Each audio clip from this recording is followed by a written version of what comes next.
We acknowledge the Darug people of the Eora Nation as the traditional owners of the land we work on. We pay our respects to elders, past, present, and emerging. Always was, always will be.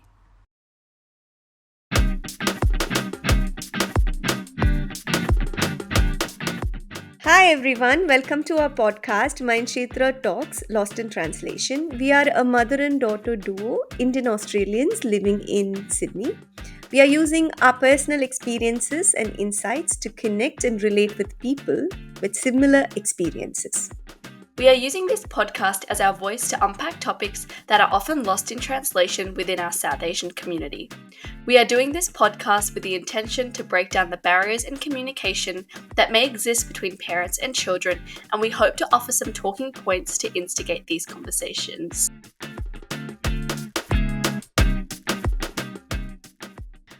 Hi everyone, welcome back to the podcast, Season 2, Episode 6.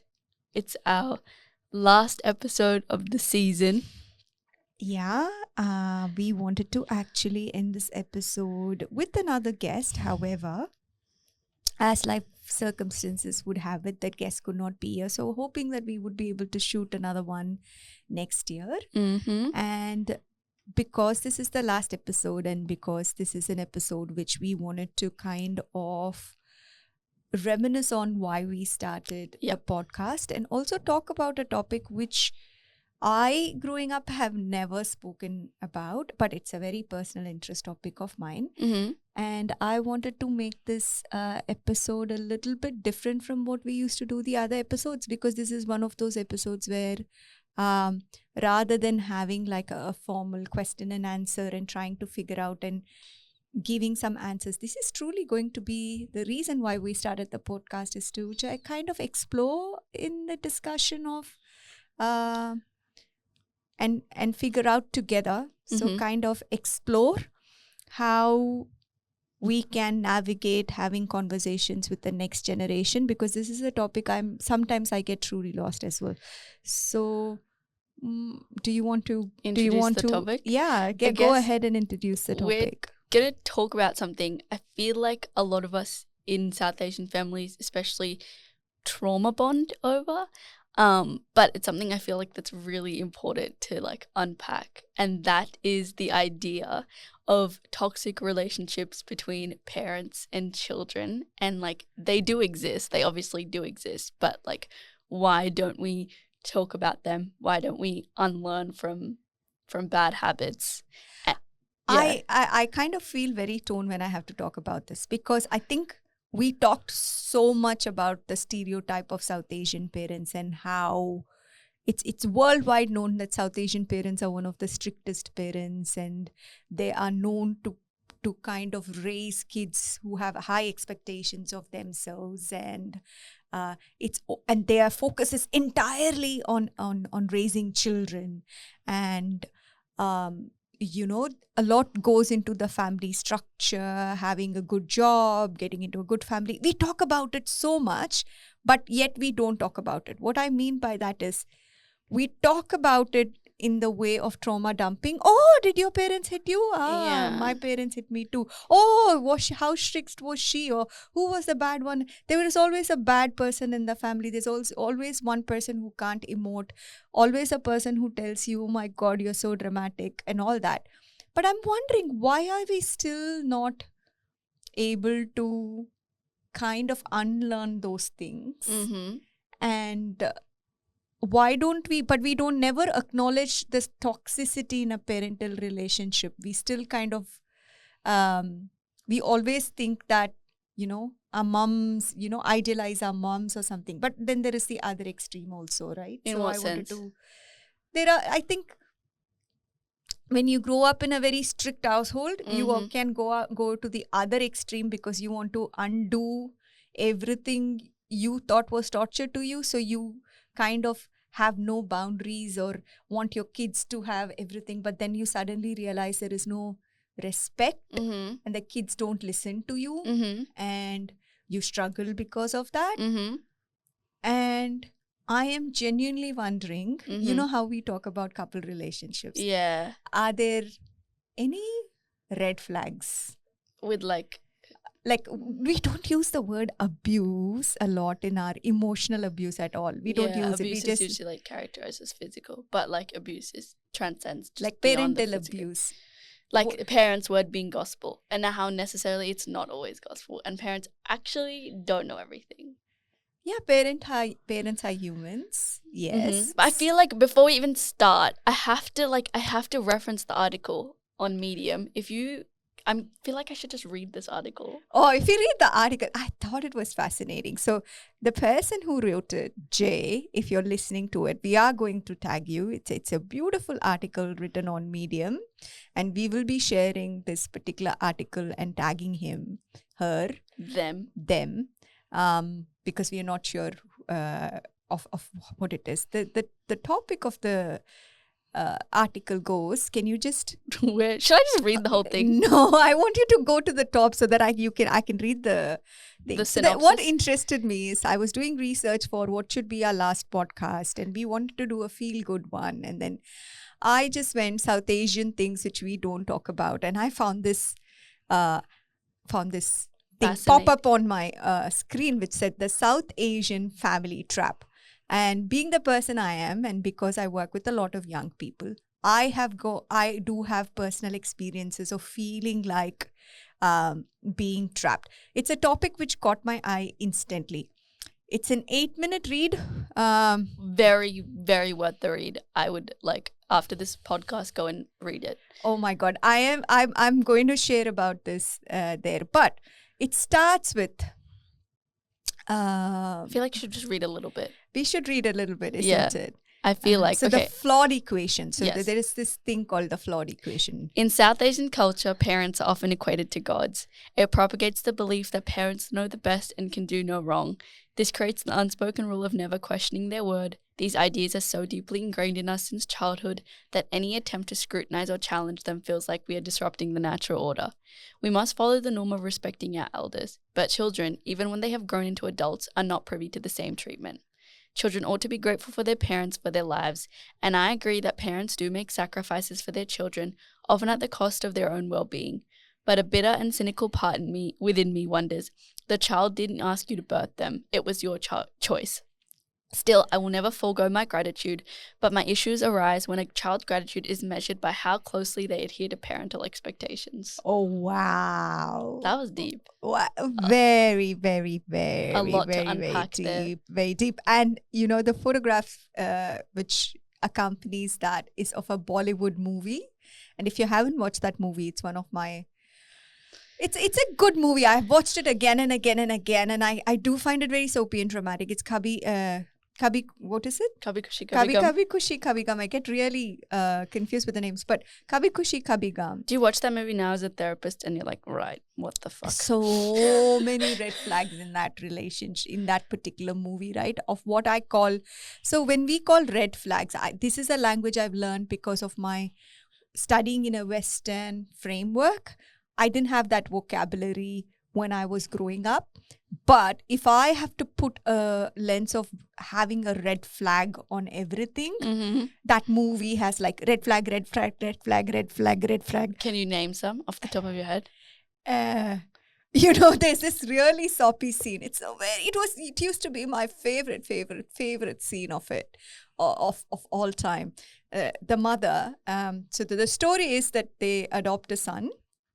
Yes. There's this rich couple who adopt a son, and the mother gets a very secure bonding, and it's emotionally so attached that she can actually sense when the son enters. He actually puts his feet down from the helicopter. He lands, and she can sense that he's there. So she carries a puja thali and goes out to welcome him. And that happens every single time. She drops everything and she's like, She knows. She goes and stands there, right? Why do I see it as a red flag at the moment? It's just the way that relationship is. I get the bonding, right? The bonding is so strong that you have an intuition. That you have an intuition to kind of drop everything and just be there for your child. Yeah. But why is that a bad thing? I kind of would you... I don't know if it's a bad thing. My South Asian brain goes, no, it's not a bad thing. Mothers are supposed to, don't mothers have that unconditional bond? The bad thing is also because though she has such bond with her child, she never stands up for him, for her husband. He says, "Maine keh diya na, to keh diya." I've said it once and that's it. Right? And there's no like Like he gets and marries, he marries somebody, he falls in love, and again marries the person who he falls in love on the day the person's dad passes away, which is a big no. You can't do two emotions at the same time. A marriage life decision which is emotional and your dad passing away can't happen on the same day. It's a red flag for me, like a big red flag that I acknowledge. Like, how can you marry on the same, your dad's arti or funeral procession is just gone now. Like how? Very confusing. But so he brings the daughter-in-law home, and this man who has got a lot of tradition, parampara, all the dad, he goes, no, I don't accept that girl, and you get out of my sight. The mom doesn't stand up for it emotionally. Like, a secure attachment. because of the hierarchical relationship that's established. It's a red flag, right? It's a red flag. But then later she stands up for I herself. understand it and related to it. And I was like, how come he's not getting chappals? Like, how is this? Like, I would be like, I am expecting a beating or something. Just get out of the house. That's the easy one. Thank you. I would say, go. Yeah, you didn't marry who I wanted. Bye. Goodbye. But then ostracizing somebody just because you didn't follow what they said is exactly what this article is talking about. Like, you have a godlike status and you want to have that expectation of a parent and that. I think the main thing is like equating fear to respect and feeling like if my child doesn't do what I want, then it's like game over. But they also sacrifice so much. Yeah, I know that, but like your sacrifice is a decision you took. You chose to birth us. And like, yes, I get your sacrifices and I get it's hard and like I completely understand it must have been very, very, very difficult to like move to a different country and leave alone move to a different country. What I am saying is, maybe because, see, I used to be in your position a couple of years back, thinking every single thing my parent did was kind of ruling over me, putting so many expectations. But becoming a parent myself, I realized that I did need a lot of structure. I did need, I guess, but it can't be so overbearing. That's the problem, I think. That it's so like. What is the other extreme? That there's no rules, and like you're like, oh, it's okay. I'm kind of scared that my child will not listen to me. So that it's like. So then you not listen to me, but it's like you're like, oh, well, I want to break free from the patterns that my parents, the relationship I had with my parents. And so then I'm just going to kind of like let them do what they want so they think I'm your friend. No, see, the one point which is made in that article is that I'm grateful for you, but we didn't ask to be born, right? Yeah, we didn't. No, but yes. You were born out of love. Yes, but whose choice was that? Our choice, yes. A parental choice. Yes. And we also then have the responsibility of raising you, right? Yes. Maybe because we take that responsibility too seriously. Yes.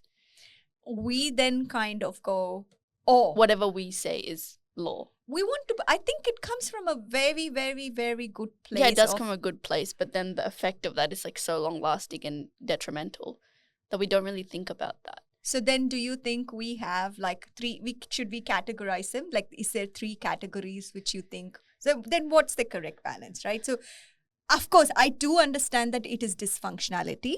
And I don't know how many people are going to agree to it, but we all can trauma bond on this thing that South Asian families are a little bit dysfunctional. As in, there are a lot of things. Are dysfunctional in you think all families are? What is a dysfunctional family then?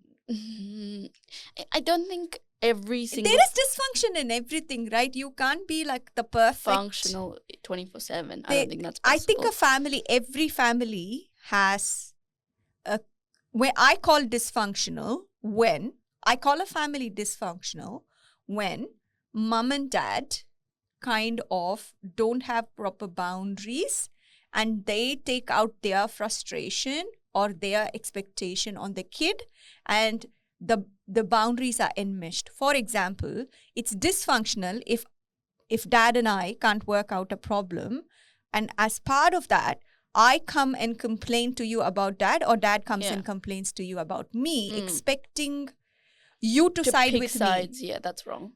That's That's wrong. dysfunctionality, right? What else is dysfunctional if that is happening? Or like not respecting boundaries. Like if someone says, this is the thing, like if you just having a bit of trust and But trust also comes with you.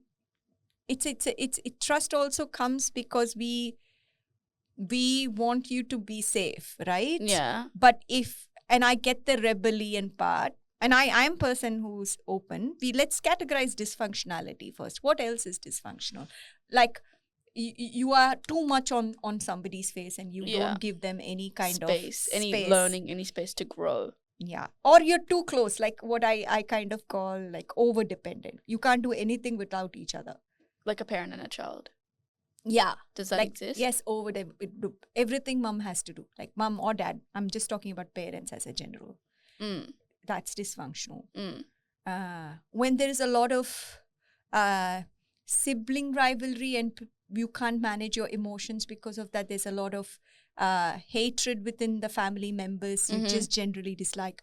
When you're not able to, but then aren't all families like that? There are some moments where people are not very expressive, or we don't talk about it.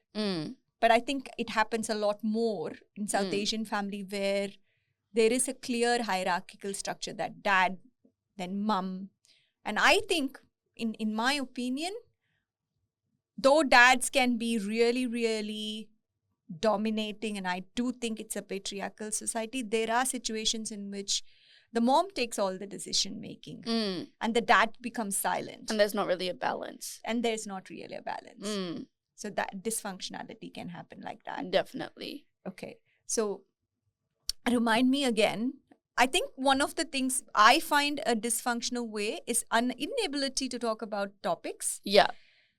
And categorizing too many emotions as being dramatic. Yeah. And not feeling like there's space to express yourself, which I think is probably like a lot where, especially in immigrant families, the root cause of like mental health issues comes because there was no like safe space, whatever. I also want to say this. I know I'm putting my hand up and we are recording this. I also kind of feel this immense urge and like weight on the shoulders from other invisible parents that we also, at least I can speak for my generation, that there is also this immense need to protect you guys and do the right thing and give you proper resources. Yeah, but then that looks like, I think the problem is we're not able to find the balance of what that looks like. So in terms of guidance, it's like, I'm going to tell you exactly what to do from A, B, C, D, E, F, G, and then you have to do it in exactly this way. I know I'm putting my hand up. But it's like you have to just say, okay, this is where I would like you to go. And this is like, guidance is different from holding hand and directing. I think so. I think you need to have stages of it, right? But when we talk about dysfunctions in South Asian family, we also need to acknowledge that there is immense love. Love. There's a lot of love and there's a lot of love which happens. Like, I can't even talk about the love, like the love and the care. I think that's what is the difference in between, like, West. Again, I don't want to generalize saying Western cultures don't have a lot of love, but the culture itself is based on a lot of love and sharing and collective community and being together and bonding and, just being in each other's space. It's not based on the fact that, you need to be in a separate room and I need to be. That's not how we are. No. We can't. I don't think we can survive like that as well. I think it's part of that culture. So when we speak of dysfunction, we have to speak of that as well. Of what? Of that, there is a lot of love, which you get as well. Warmth and love. I think it's just like the main reason dysfunction happens is just like there's just too much of one thing. Okay, so then what does a good family look like for you?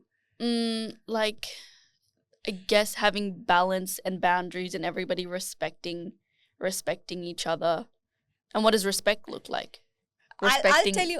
I'll tell you in my mind, okay, because I'm a parent and Mm-hmm. I know I'm pulling a rank over here Mm-hmm. and I have no clue what kind of parent you are going to be or what is going to happen. To me, I think what you were saying is guiding is, holding hand and letting go. But I think that the thing is that there needs to be a balance in when you have a basic structure and basic respect for the human being which they are and Mm-hmm. understand that they are not byproducts of you. Mm. And it takes a while to unlearn, because I think I have That's spoken where about comfort this. is. No, that's because I have a template in my mind on how parenting should be and what a parent should do from my parents.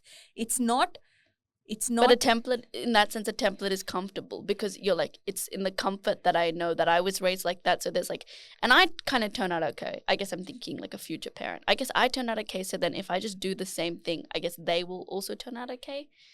see how that your thinking goes like that, because my What do you mom mean? and see how you are saying, because I was raised this way. But I think I'm saying for your generation parents, I think maybe that's the unconscious thinking. Yes, I would like to change a lot of things, and that's what I mean by it's comfortable to follow that template. Yes. And it's uncomfortable and it feels a bit uncertain to break away from those patterns and really sit with yourself and be like, am I imparting wisdom in the right way? Mm-hmm. And because you're uncertain of the outcome, then it's scary, right? Because we have never been taught to emotionally regulate ourselves. yes. And that's what I mean of going back to, I think that's why a lot of people in a lot of immigrant families and second generation coming, like bicultural individuals, find it hard to go to therapy and seek mental health support just because they just didn't have that. I think we're breaking away from it now, but I think back then, just because we weren't taught the vocabulary to express, because we were always like shut down and said, if you cry, it's wrong. Stop crying. I hear it even now. Even now, I feel like if I can't cry so much that I know I encourage you guys to cry, but we can also speak about how before I became a therapist, your crying would be a trigger point for me, because I would get like, why are you crying for such small things? Like, what you're supposed it up until I got myself an education and therapy and stuff, and I was like, oh, it's just a range of emotion. I think as a parent, the trick is to have some structure and guideline for a while and then knowing when to withdraw. But I think the model needs to be is universally we fail to treat kids as separate human beings. What I mean to say is, it's just not me. And again, we'll ask all the parents, and not just culturally. Universally, a child is seen as somebody to be taken care of, and we don't respect they are, but we don't see them as somebody who need respect. Not a lot of people are, oh, he's just a child, he'll play, like we'll take care of them. But respecting the wishes and looking at a child as an individual and not a child as a child, if that makes sense. Yes, and it comes, but it is not. It doesn't. It's not. It is a conscious thing. Is what I'm thinking.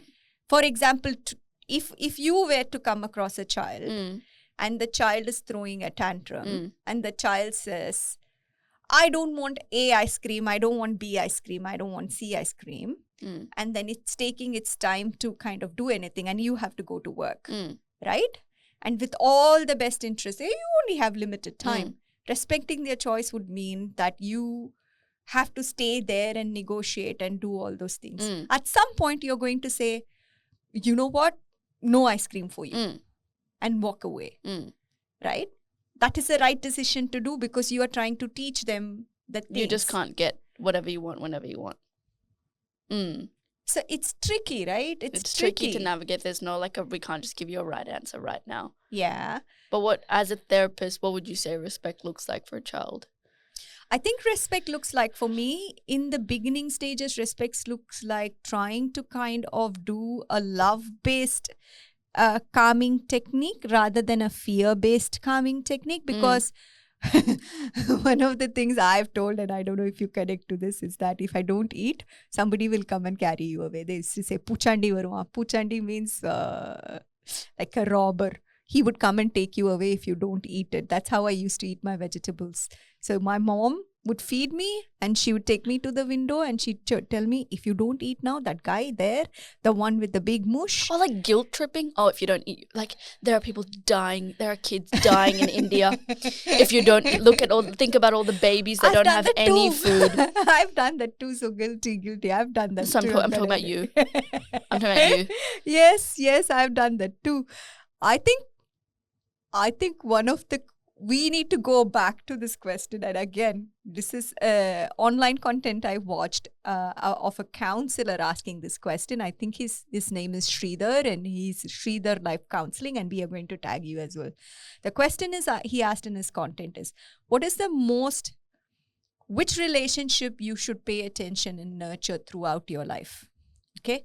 Is it the relationship with your parents? Mm-hmm. Is it the relationship with your spouse? Mm-hmm. Is it the relationship with your kids? Mm-hmm. And when I asked this question, your sister wanted me to ask another one, which was, is it the relationship with your siblings?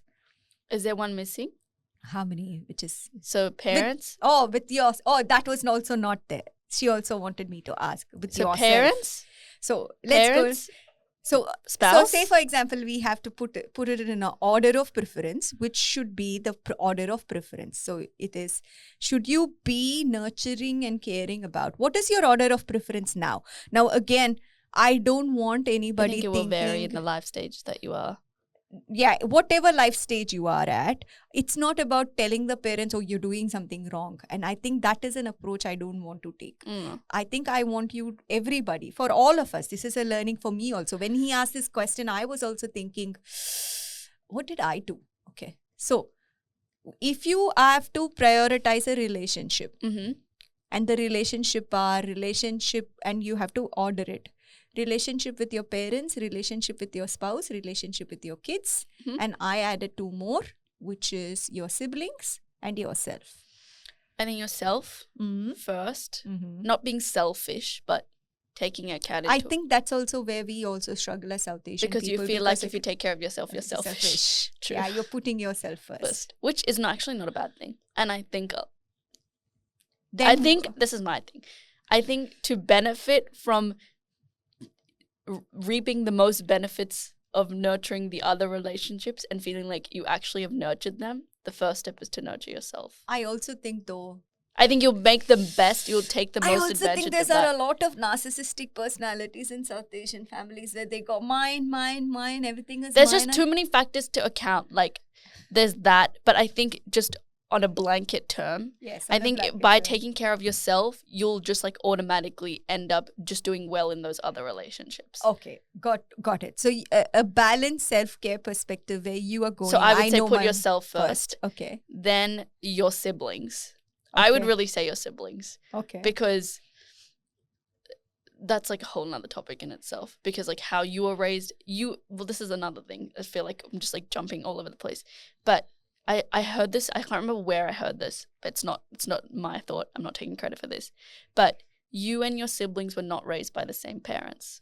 No, I agree to that. So, because the life stages unless even for twins, even if you're twins, I think you will experience it differently because of how you process your stuff, and you will have a different life experience. Yeah, but you weren't raised by the same parents at all.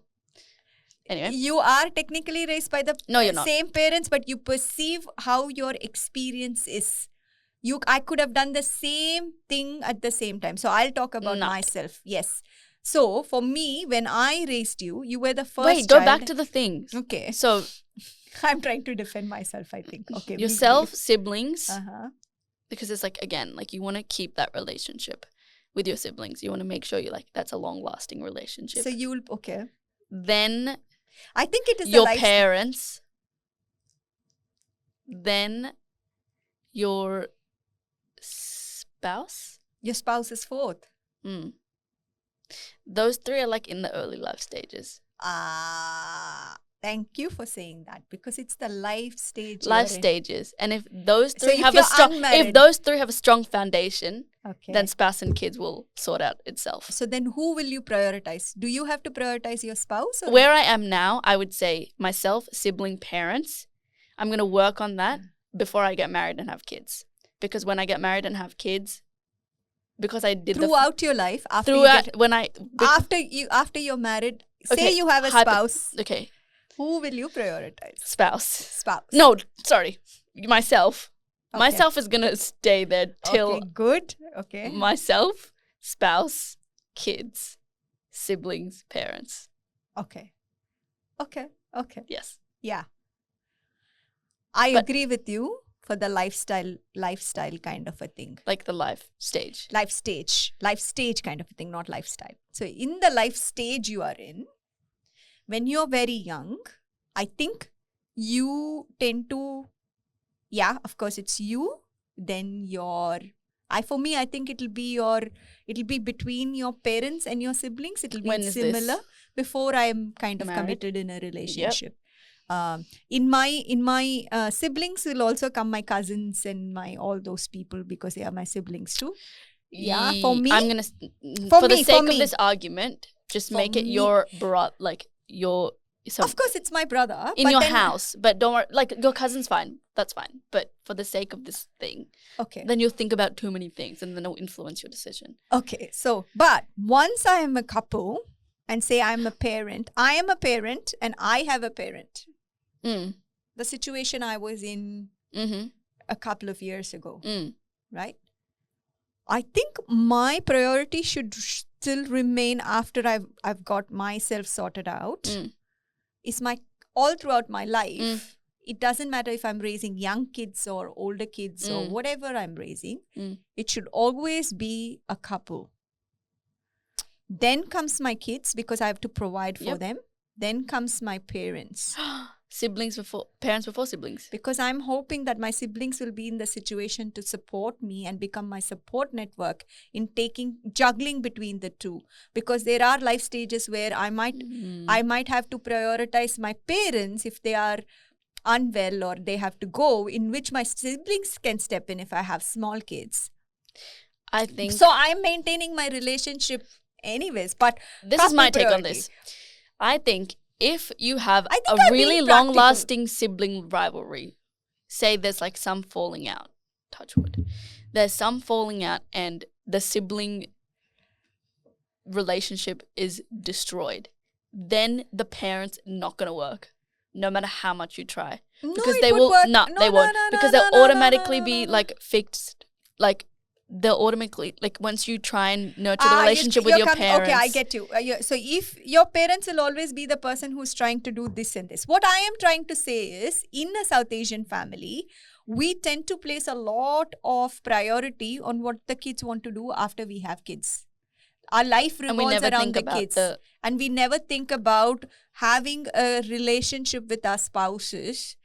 And by the time we do that, it's too late. The kids, only after the kids are gone. We don't actively nurture that couple relationship. or the self Because we are relationship. evolving.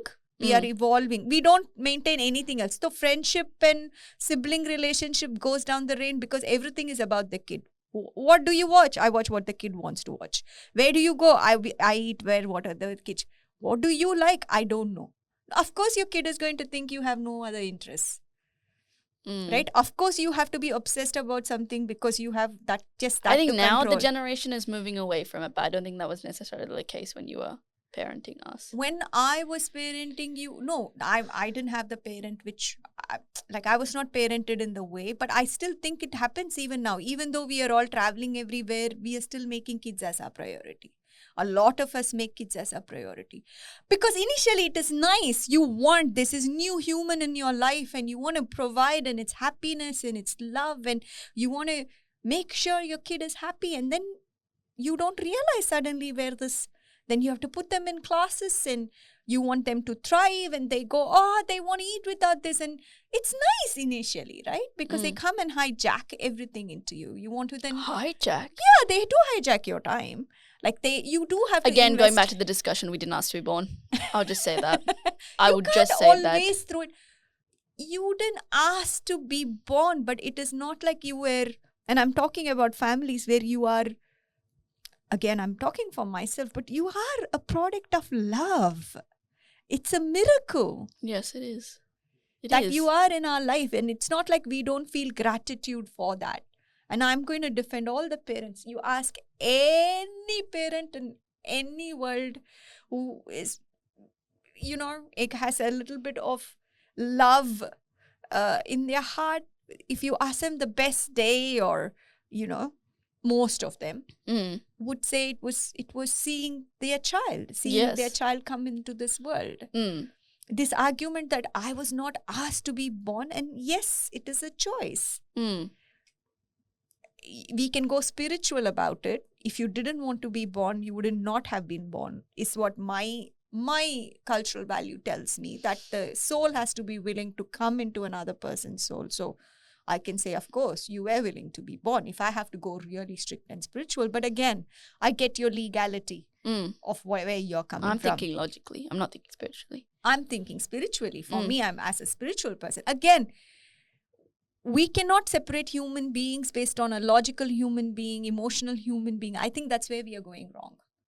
I think we need to understand that what makes us human, and these decisions between life and death and having kids or not, is a bigger decision. But coming back to what we are having, the discussion we started is more like, are there any red flags? Yeah, Yes. when kids are afraid of their parents. When kids are afraid of their parents, you have such a fractured relationship that you cannot tell anything openly to your parents. And I feel like that was a lot when I was growing up. And it was like a lot of my friends and stuff were really scared of their parents. And it was really weird because I felt and like were they all South Asians? Many of them, yes. Okay. I just felt like maybe like growing up, I just never felt like.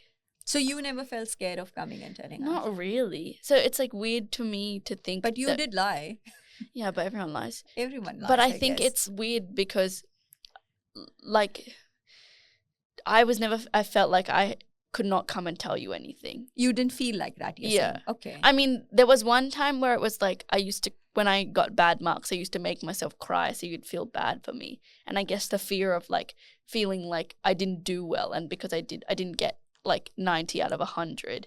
But I think... But where did that expectation That come expectation from? came from the people I was around, and that marks are the only factor that determines that you're a good student, which is not the case at all, because they were all like, my mom is going to kill me if she doesn't see that I got 99, like that. And and because their parents instilled that into them, then that came onto me.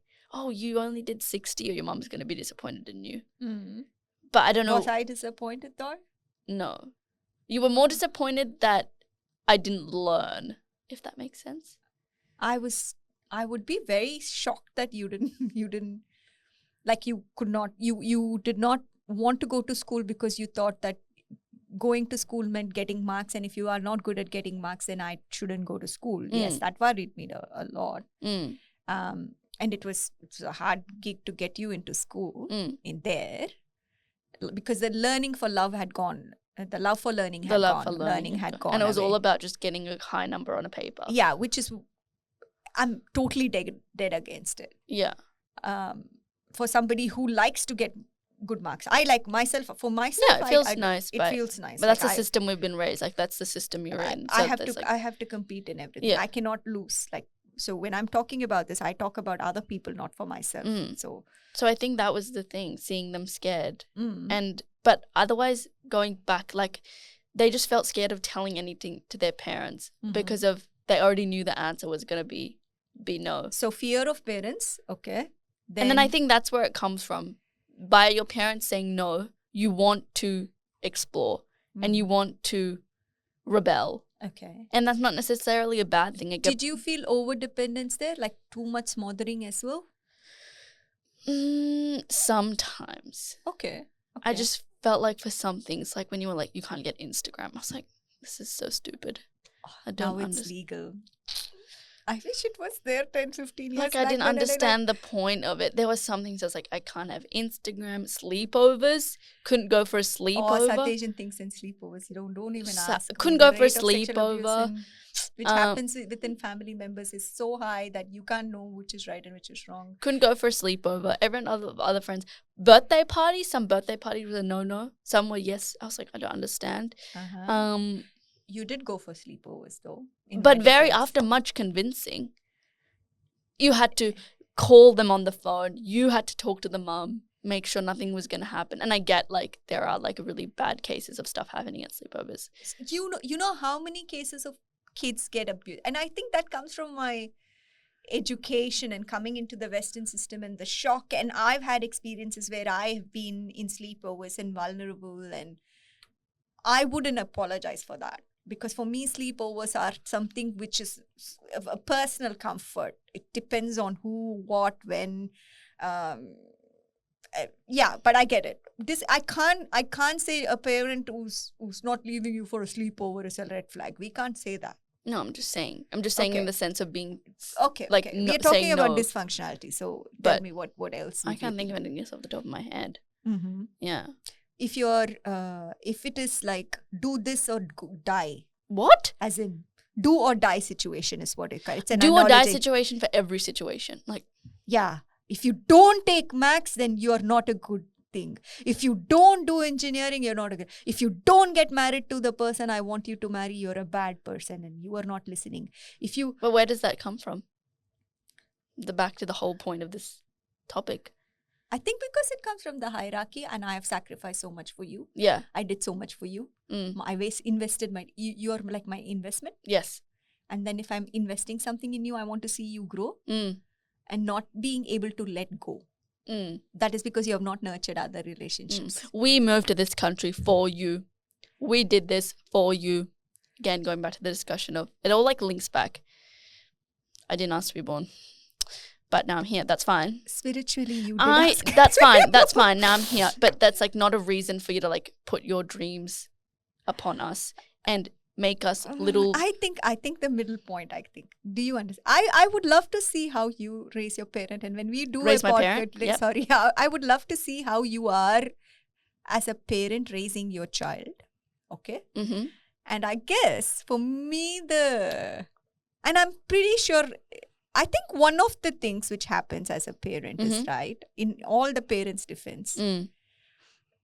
Very, very, and I think that's why some people give kids too much freedom. There is no structure, and we go through the other side, and then we falter to see what do we do, right? So to sum it up, I think to sum it up and close up this discussion, every generation learns a little bit better, and we are getting better at it. First of all.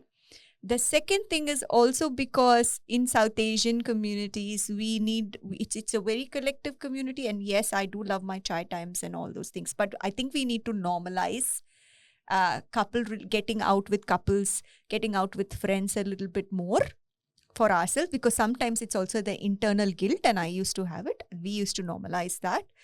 The other thing is that one of the things which... This is just not for South Asian things. Parenting is so hard and it does not come with the manual. But there is a societal expectation of everybody to be a parent. And I think we should go back to that level and think, do you really want to be a parent? And I think you should normalize that if you don't want to be a parent, it's okay. Because you haven't necessarily nurtured that relationship with yourself. Correct. I think we need to go back to that because only when you can nurture yourself better can we actually have a good couple relationship, a good parent-child relationship, and ultimately a good relationship with ourselves. Yes, rather than passing down the trauma for generations to come and having a child because everybody wants to have a child, and that pressure is immense. So if you ask me, why did you have you? Because I was told I can't have kids. And suddenly, as soon as I was told I can't have kids, I wanted to have kids. That's because I was like, everybody will have kids and I'll be left. Like, what will people say? What will people say? What will people say if I don't have the kid? Wow. Yes. So that's my submission. Do you have a submission? And to the person who wrote this article, absolutely mind blowing. If not anything, I want to kind of, if we can meet or on online or somehow. chat, We'd and love would to have love a to conversation. begin with you. Yes. Yeah, and Yeah. also to the person whose content we asked about the 4 questions. But what do you want to say as this is the last one? I think this topic especially, there was so much to explore. So I hope you enjoyed the discussion that we had.